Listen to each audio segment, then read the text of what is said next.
అయ్యే అదే నీ గుడారములో ఉన్నాయి.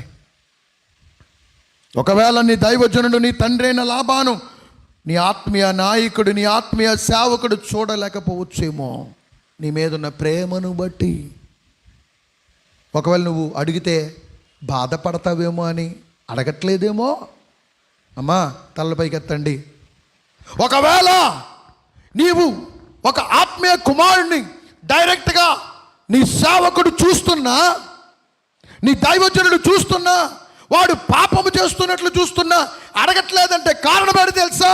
నా దైవజనుడు మంచివాడని నువ్వు చప్పట్లు కొట్టడానికి కాదు, నా ఆత్మీయ నాయకుడు నా సేవకుడి కంటే మరొక సేవకుడు లేడని చెప్పుకోవడానికి కాదు. నువ్వు బాధపడతావు. లాబాను, సర్లేమ్మా నాకు బాగాలేదు డాడీ, నేను నడిచి ప్రయాణం చేశాను, నా కాలన్నీ లాగేస్తున్నాయి డాడీ, నా నడుమంతా చెప్పండి లాగేస్తున్నది, అందుకే నేను లేకపోతున్నాను. సర్లే అమ్మ కూర్చో కూర్చో.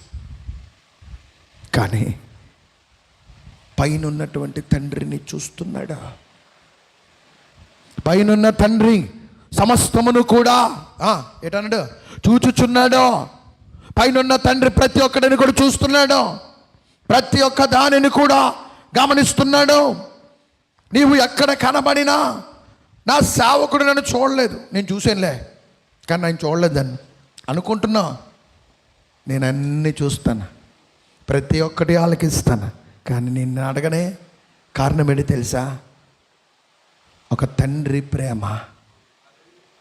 అడగట్లేదు మా బాబుకి ఏం తెలీదు, మా నాన్నకేం తెలీదు, మా సేవకుడికి ఏం తెలీదు, మా పాస్టర్ గారికి ఏమి తెలీదో, లేకపోతే ఏమీ పర్వాలేదు అని అనుకుంటున్నావా?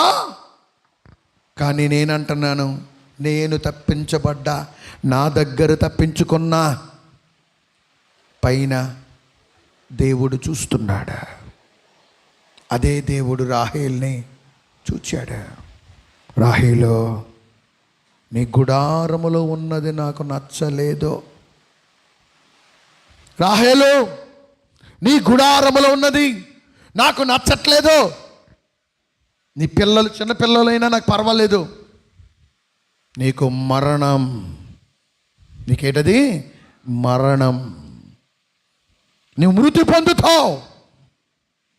ఈరోజు పరిశుద్ధాత్మ దేవుడు నిన్ను అడుగుతున్నాడు, నీ గృహములో నీ ఇంటిలో ఏమున్నది? ఏమన్నా మర్చిపోయాడు సబ్జెక్ట్ అప్పుడే.